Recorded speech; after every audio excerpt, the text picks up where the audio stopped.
Our 4 best productivity habits gives us 25 hours of productive extra time each week. And we are 2 productivity nerds, always tweaking our habits to maximize our output. And in this episode, we will break these habits down for you to show how you could apply this to your life and how you also can get lots of extra productivity time and boost your personal career or your business life. And I am here with beautiful Erik Bergman, who is the founder of Great.com, our company that give away 100% of its profits to help the climate. And Erik made 50 million euros before he turned 30 when he founded his previous business, Catena Media, that went from 0 to 300 employees in just 5 years. And on the side, he's teaching entrepreneurship and personal development to his over 250,000 followers on Instagram. Thank you. I'm here with my good friend Emil, who is the host of this podcast, as well as our other podcast called Great.com Talks With. And he's among the smartest people I know, which comes with the benefit of being really fun to learn things with and the downside of making me feel pretty stupid sometimes. But it's perfect to have as a creating sparring partner in this podcast and in all other content creation that I do for social media. And on the side of Great, he also runs a coaching business where he teaches men to live happier and richer lives. I do indeed. And if you're new here to this podcast, becoming Great.com, our humble goal is to be the podcast in the world that gives you the most value per minute that you listen to us. And to accomplish this, we spend a lot of time planning these episodes so we are sure we're not just talking or telling pointless stories. And most importantly, we don't have any advertisement in this podcast. We kind of get annoyed by advertisement. So if you feel the same, the next time you listen to a podcast and you hear a long, boring advertisement, think of us and our goal to give you the most value per minute that you listen. Just reading the news 12 times a day about nothing. And what I do now is when I am in the same state, I don't scroll, I don't do anything. I usually go away from the computer and I lay down and close my eyes and usually have a short power nap or a rest and recover my body instead. That's a lot better. Yes. That's a very good habit. habit. I think that's...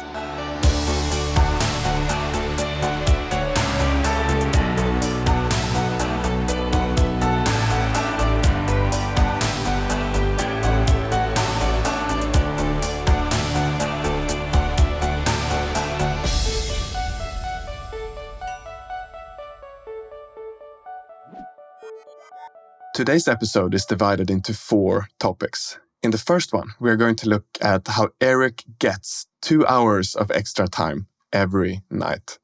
And in the second topic, we're going to look at how me, Emil, creates a lot of extra productivity by going against social norms. In the third topic, we are going to look at Erik's favorite health hack that has evolved and evolved for almost a decade now. And in the fourth and final topic, we are going to look at a habit that we both do and that is very controversial. I'm just really excited about the topics when you tell them now. It feels like I wish someone else did this episode so I would get to learn habits like this from someone else. That's what I'm feeling right now. I'm curious. I wish I could go back in time and learn these topics when I was in my 20s. And that's interesting because the first topic, we are going to look at how Erik actually went back in time 100 years.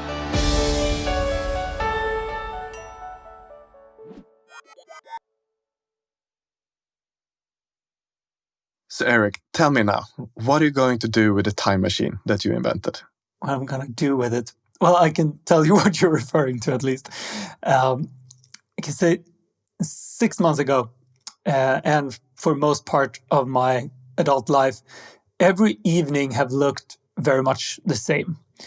Me and Johanna, my fiance, we've been spending the last 2 hours every day watching television, and almost always something we have seen before and something that doesn't really add a lot of value to our lives. And I think it was in April or May or something this year, I realized this is just such a waste of time. You know, this like Netflix box saying like, "Are you still watching?" Whenever that comes up, I used to feel like this is just a very depressing box to press. So I heard somewhere that you should never turn on the TV unless you know beforehand what you are going to watch. And I felt that that rule really resonated with me, because whenever you turn on the TV and you don't even know what you're going to watch, you end up watching the same crap all over again, or something that doesn't really add value. So I asked Johanna if she was like, felt, how about we'd never turn on the TV in the evenings unless we have pre-decided what to watch based on some recommendation. And she felt that that was a great idea. So we decided, okay, let's not watch TV in the evenings. And it went so well. I got really surprised. I thought that we would be very bored from this, but we weren't. Like before, we used to just sit, both of us side by side, and watch a screen. And then we started listening to audiobooks. That's what it started with. And we were looking at each other, having a connection with each other, and just went from there to talking and spending so much more time together. So time machine might be a strong word for not watching TV, but I'm gonna go with it anyway. I'm sure you can patent it. Now, but still, I'm thinking audiobooks and like talking, it seems not so stimulating. It seems a bit boring. Are you bored often? A little bit bored sometimes, but it's usually, okay, so when I used to watch TV, I'm half bored all the time, pretty much. It never gets more than 4 out of 10 exciting, because, well, I've seen, to be honest, there isn't that much interesting on TV. And when we have these evenings, sometimes I'm 2 out of 10 excited, because I don't have anything to do and we don't have anything to talk about. But it usually opens up after 10 minutes or something. Someone comes up with something, or we listen to something, or we do something else. And it gets a lot more valuable moments each evening. And we actually go to bed earlier, which means that I get more rest and I wake up more rested, because it's, at least for me, it's really hard to turn off the TV. Like in the evenings, like I'm a bit too tired to go to bed. So instead I keep watching TV, and I just feel, looking back, how it drains my life from time. Yeah, that makes a lot of sense. So you're saying you're never watching TV at all now, or do you watch like specific movie that you have I decided very on? rarely watch TV in the evenings. I rarely watch TV during the days as well. And I put my phone in flight mode at 8 p.m. and I don't work after 8 o'clock in the evening either. So I start winding down my day at 8, which usually helps me to fall asleep at 10:30, and I can wake up without an alarm pretty early. So I don't watch TV unless someone have recommended a specific movie or a specific show, whatever, and highly recommended it. Then I watch that. But I don't turn on the TV if I don't know what I'm going to watch. Right. So a part of me feels like this is a really great idea, and another part of me rationalizing why I shouldn't implement it. And those rationalizations go something like the following. So before I met my girlfriend Bianca, I was never watching TV. I was having your life. I was just meditating or thinking or looking into a wall in the evening. And I really enjoyed those evenings. But now we're kind of watching TV together. So I feel if I go away and I do yoga or meditation or something, it kind of feels like I'm leaving her behind. And in the evenings, I often don't have so much energy left to have a meaningful conversation. I'm really tired. I just either want to do exactly nothing or something very relaxing like watching TV. What would you say to my situation? I would start with audiobooks and see how that feels. Because most of the time we're not really talking, but we're not hypnotized by a screen who keeps us awake looking into a light. And I think that's the crucial part here. Like a lot of the time we're just listening to an audiobook together. She likes to do Sudoku and I'm stretching. That's a common evening. But the difference is that you can turn off an audiobook much easier. At least I can turn off an audiobook much easier than I can turn off the TV. And I can actually look at her. So we have somewhat more of a connection in the evening.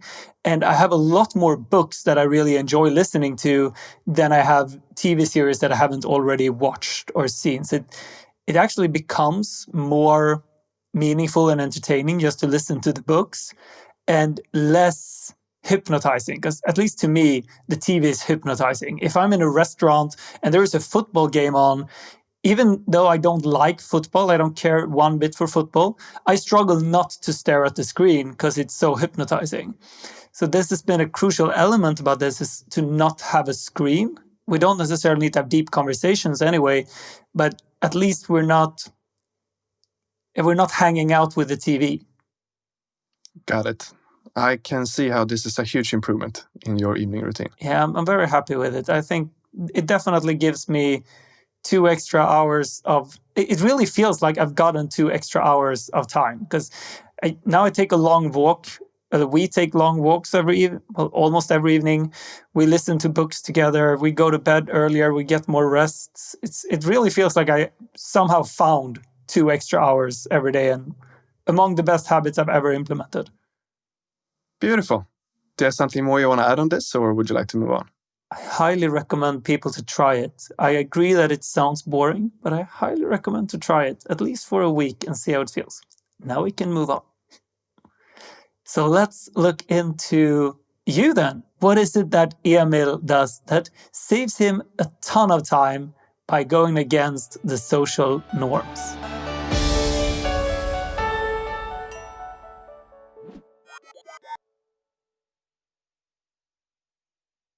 When I was in my 20s, I was feeling quite insecure and anxious in a lot of social situations.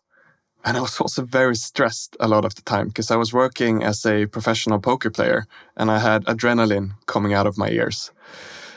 And I kind of compensated this by drinking alcohol. So when I was going out with my friends, we all had a habit of drinking a lot. And when I was watching a movie on a Tuesday night, I quite often had a whiskey with the movie, and that would relax me. And it's not like this habit ruined my productivity or anything, but after a night out, I wouldn't be able to do anything useful for the whole Sunday. And if I had a whiskey in the evening, I would be, 20% less sharp in the next weekday. And as I got older, I got more and more frustrated that I lost this productivity. And I also got way worse at dealing with alcohol. So I have stopped drinking completely. So when did you stop completely?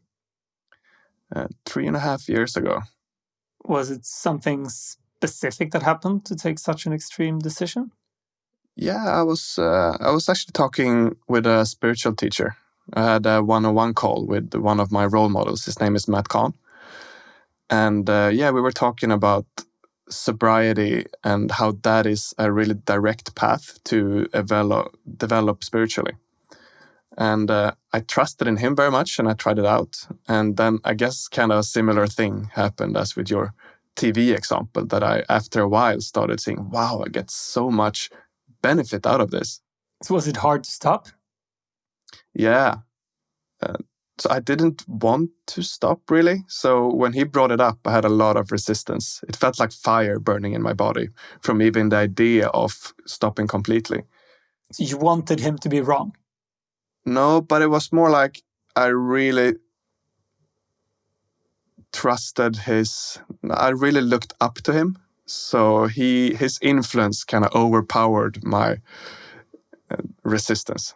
So do you wish that you would have stopped earlier? No, because I think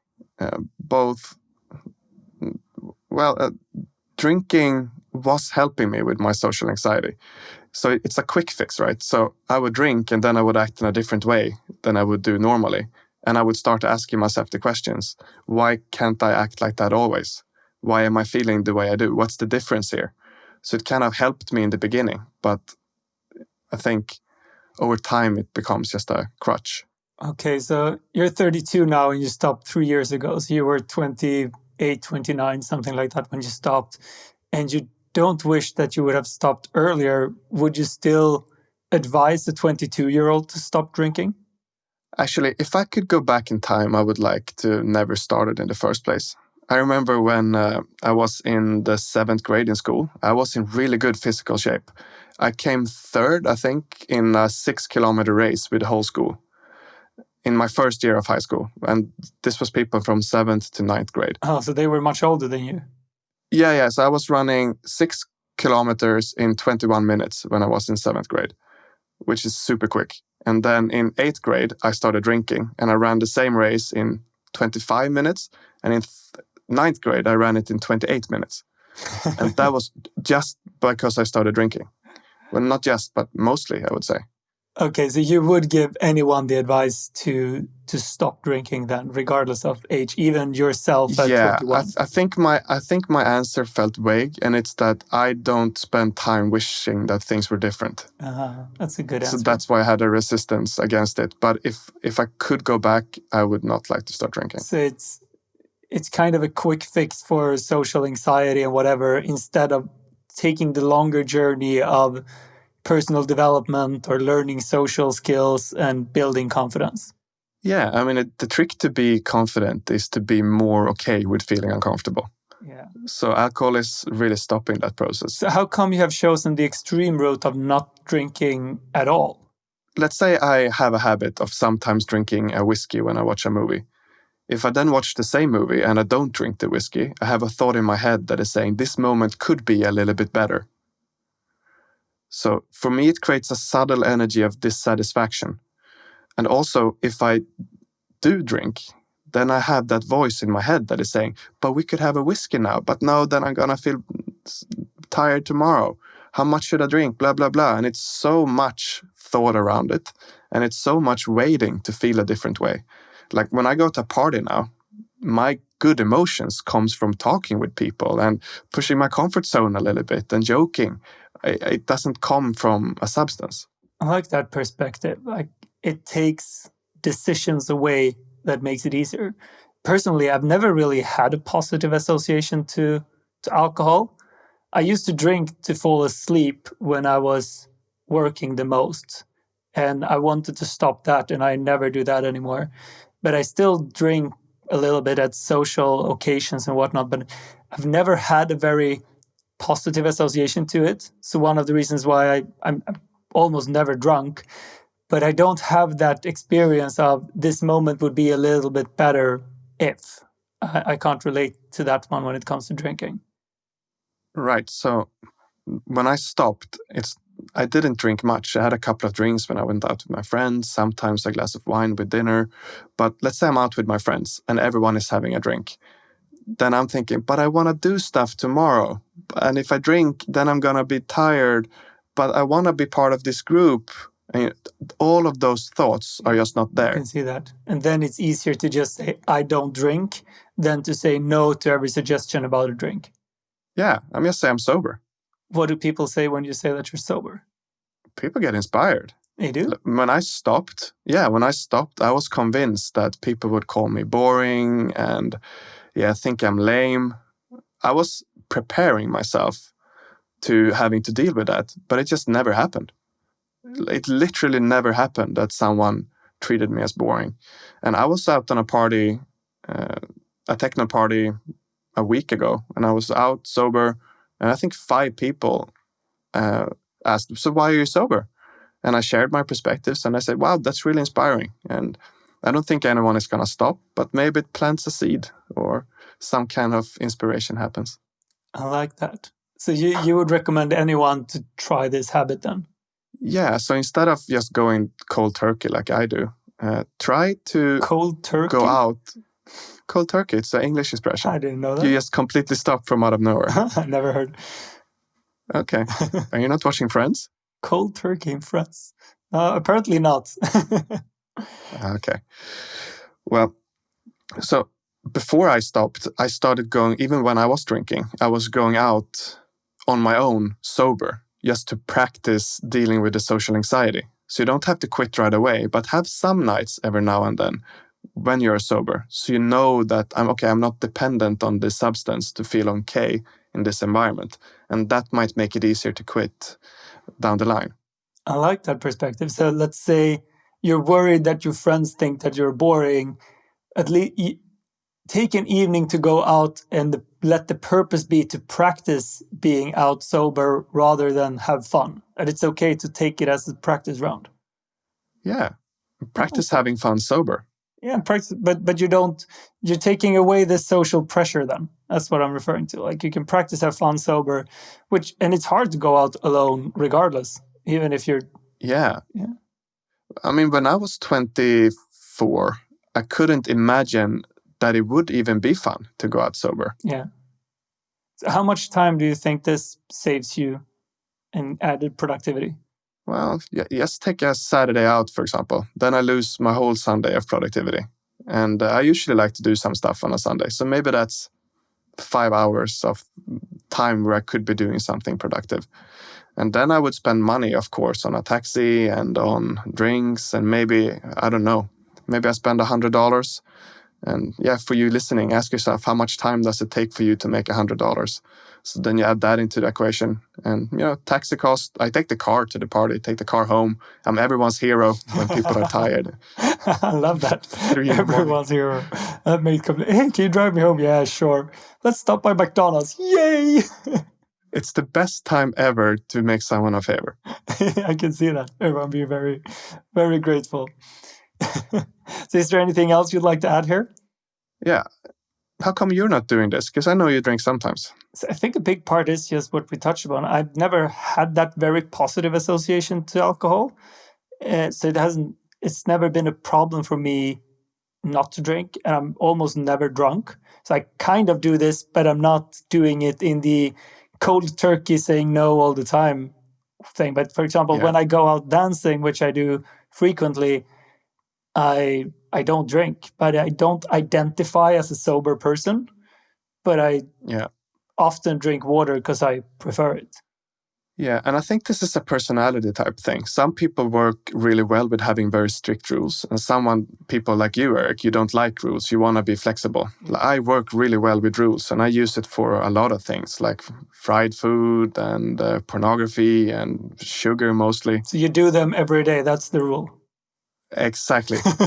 A day without it, waste a day. And that's how you start your day. A pile of sugar, some porn, and some fries with that. That's a good day for everyone. Beautiful. Yeah, but it just makes it easier to not having the decisions in my head. I want to save my decisions for important decisions. Yeah, so to clarify, you don't do porn, you don't eat fried food, and you don't eat sugar, or at least very limited. Yeah, and it saves me energy to not having to, hold back from those things. Yeah, that bridges us well into the next part of this. My favorite health habit.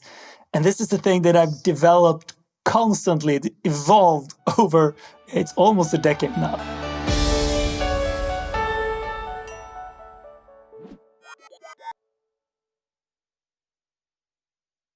So you know this feeling when you open up the fridge and you look into it and you don't really know what you're looking for. And after a while you close the fridge and you go away and then you come back and open it again.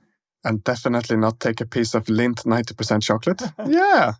Totally. Always take some chocolate. Yeah.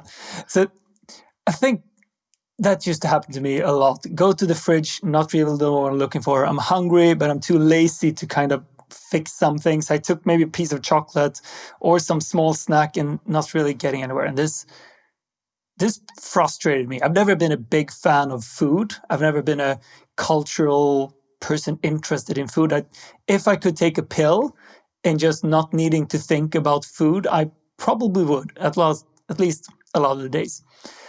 And for me, probably 7 years ago, I started eating a lot of smoothies. And that became my kind of food solution. At least I got one meal out of the day. And this has then developed from a pretty crappy smoothie, which tasted very good but wasn't very healthy, to today's super smoothie, which is probably the healthiest thing I can come up with. What did you put in the first one? Snakes? Rats? No, I mean, I took some gummy bears and Nutella and then a half a bottle of whiskey and I put it in the blender. The first version was it was yogurt, which I realized, I grew up thinking that yogurt was a healthy thing, but yogurt usually has more sugar than Coke, even. It's like crazy amount of sugar in it. There was yogurt, some high sweetened yogurt like strawberry, banana, has some muesli in it, like which was probably sugar in it as well, and an orange in it, which is also just pretty much sugar. So that was like the first. Should have gone for the gummy bears. Might have been better with the gummy bears, but it's been developing a lot over the years and in various ways. And now it's based on, it's half a banana, half an avocado, like 100 grams of blueberries, 100 grams of raspberries, give or take, some spinach, some broccoli, some ginger, some turmeric, water, and olive oil. That's like the foundation of things. And it's a big... And you drink this every day? At least 6 days a week, almost every day. And I'm mixing in a lot of like healthy powders and stuff like chlorella and spirulina. But that's next level. I don't want to confuse people too much because then the recipe gets too long. And yet you did. But what I really like about this strategy is that you take away all the bad food choices. Yeah, it becomes super easy because I get really full from one of these, and it doesn't give an option of having pizza for lunch because I'm having this for lunch. I don't need to think about the sugar, the fried food, or the porn. I'm not going to have that for lunch because I'm eating this most days. Yeah. I did a similar thing in my early 20s. I stopped eating breakfast and started mixing butter with coffee instead, and I had that as kind of a breakfast, which made me full until lunch. It had a similar effect, just removed all that yogurt and stuff in the morning. Yeah, most people, isn't butter a bad thing? Why would you mix it with coffee? We actually need about quite a bit of saturated fat. All of our hormones are made from it. Our brain is made a lot of saturated fat. We have an episode about good healthy fats somewhere that if we would have prepared saying this, I could have recommended right now. So go look for food hacks. I'm guessing it's like episode 40, something like that. Food hacks 1 and 2, I think the episodes are called. Yeah, they're pretty cool. Yeah, they're about healthy fats. I interview Emil, I remember that. But yeah, that's the sidetrack. So back to my smoothie, because I really love my smoothie and I want to talk about my smoothie. So another level, so thinking about how this has evolved during the years. And I'm ridiculously proud of this, so I'm going to talk about it for a while. I'm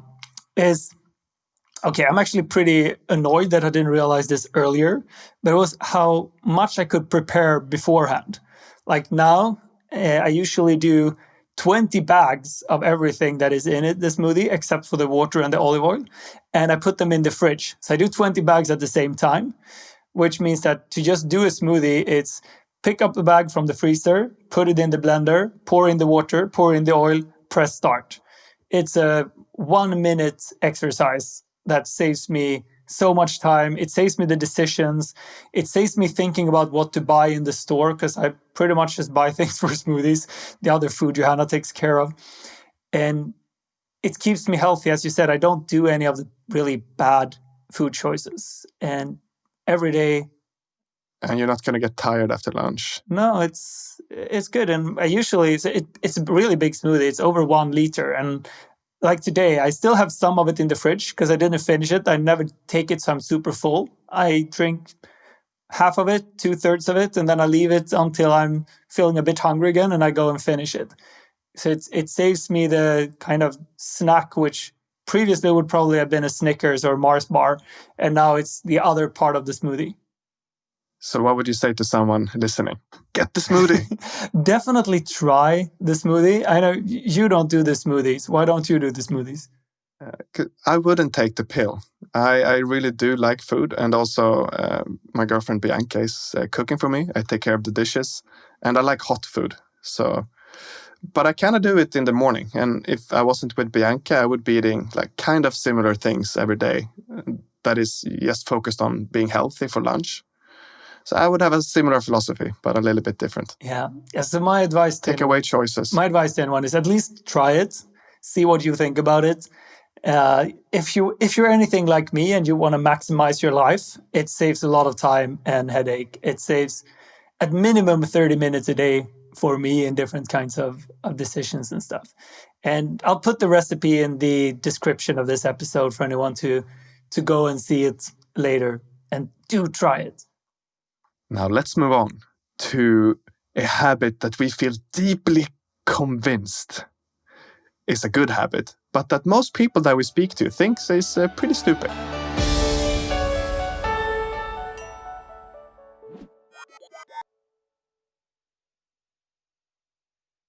So what is this habit that we're deeply convinced is a good idea, but that most people think is stupid? Well, this is actually the only habit that both of us almost super strictly follows and agrees on. And it is to never watch the news or read the news in any form. So it seems like you would miss out on a lot of valuable information. Why are you not doing it? So personally, I believe that almost no news actually goes as valuable information. It's easy to think that it's important to know what goes on in the world, but personally, I believe it really isn't. Unless I'm going to take action of changing anything, it doesn't really matter to me what happens in the rest of the world. It doesn't influence my day or my life in any way, that there is a murder somewhere or a fire somewhere or anything else. But what about, because I understand that people get defensive about this, because I understand there's a need to be informed about stuff, but that you're updated about what's going on in the world, that you, let's say there's an important world event. Wouldn't you want to know about it? Why? Well, it's hard for me to answer this because I don't feel this way. But when I asked that exact question to my friend Martin, that is watching the news every day, and he said, well, I'm working in a clothes store, right? And there are customers coming in and they are talking about current events. I want to be updated so I can converse with them.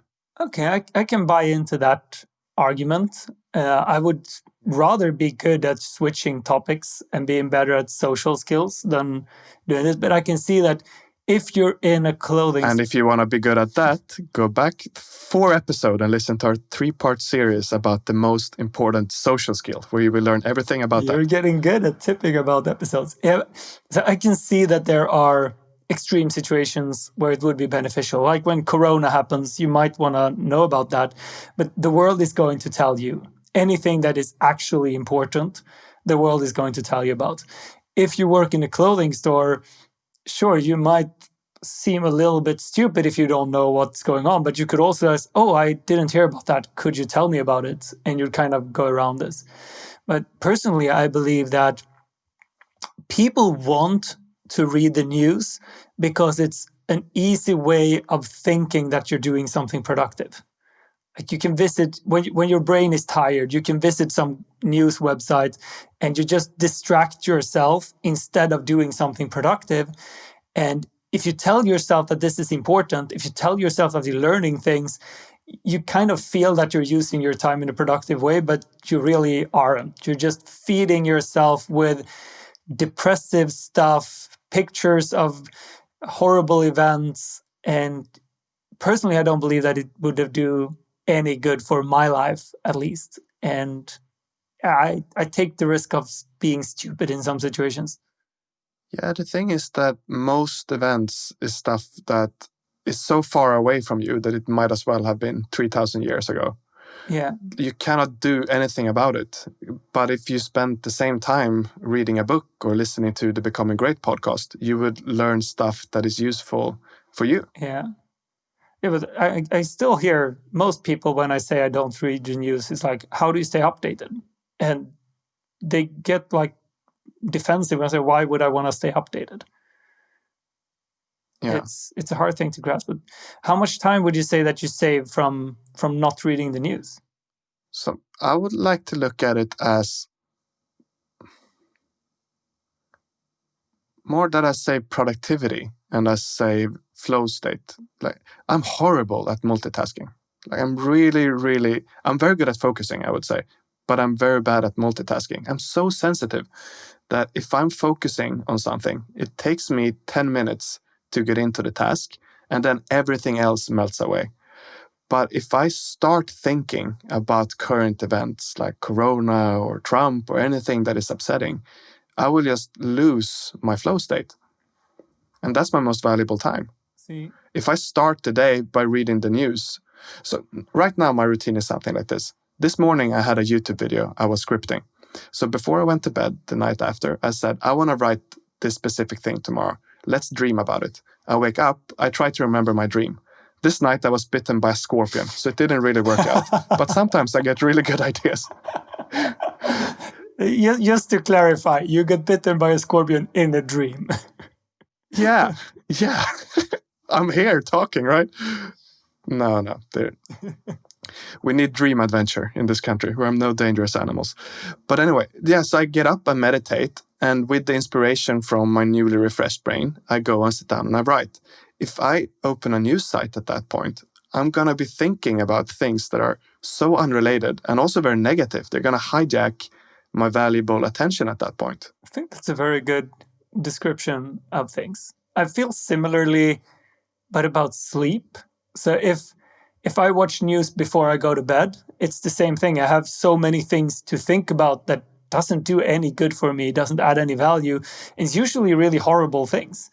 And personally, I believe that there are so many bad things going on in the world that you could never focus on all of them. And I'd much rather focus on a few of them a lot, like malaria, and actually do something about malaria and help people prevent it, than trying to do something about all the 1,000 different catastrophes around the world that I can't do anything We're about. problem solvers, right? I watched a really good Netflix series, speaking of not watching series, called The Bridge. It's a detective murder series. And I usually don't watch that kind of stuff, but I was captivated for 10 episodes. And every evening when I watched that series, I had dreams about this murder case. And I wake up and, my brain is trying to solve the murder. It's trying to figure out who is the killer. And that is such a waste of my energy. I want to solve problems like, how do I become a better communicator? How do I create valuable content? How do I benefit great.com? But I don't want to solve imaginary murder. That is solved, by the way. You'll get to see it in the last episode. Yeah. You're not even... Right?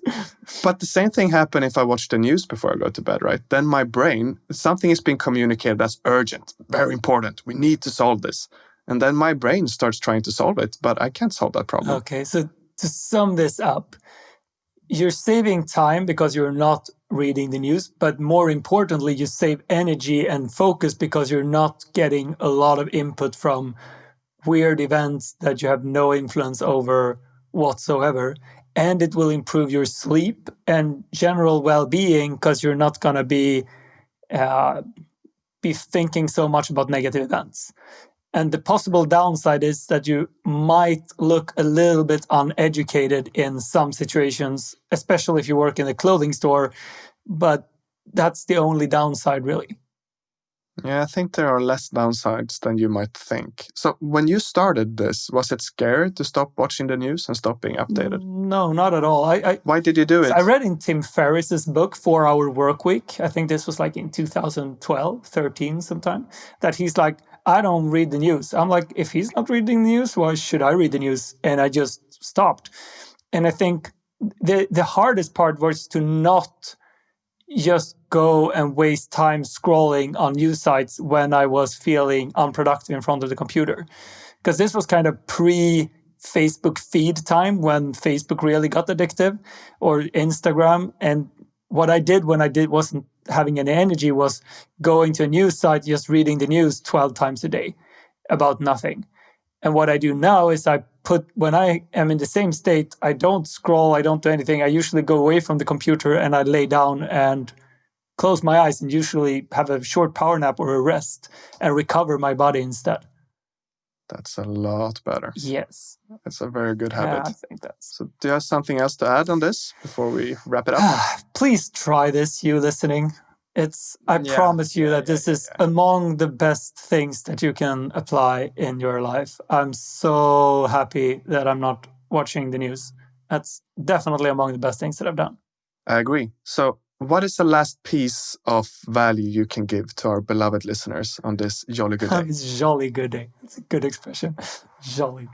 Well, if you're going to work every day or going to school or whatever you're doing, and you have like half an hour back and forth, don't just waste that time scrolling Instagram or listening to something meaningless. Use that time to change your life.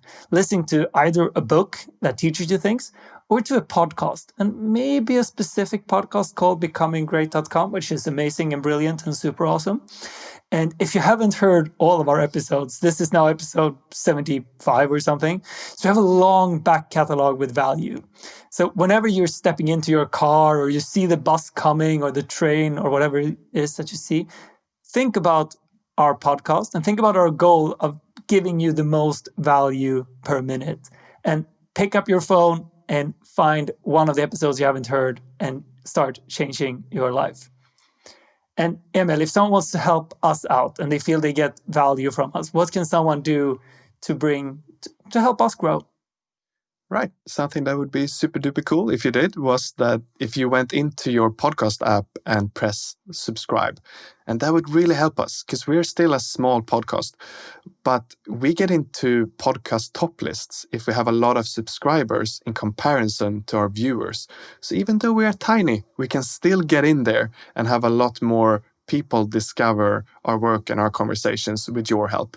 And we can already see this happening. There have been a lot of you listeners subscribing to us, and we see us climbing the different top lists. And that gives us a lot of inspiration to put more effort into these episodes and give even more of our time and energy to you because we want to change your life. Yeah, we want to help you. See you next week. Yep, see ya.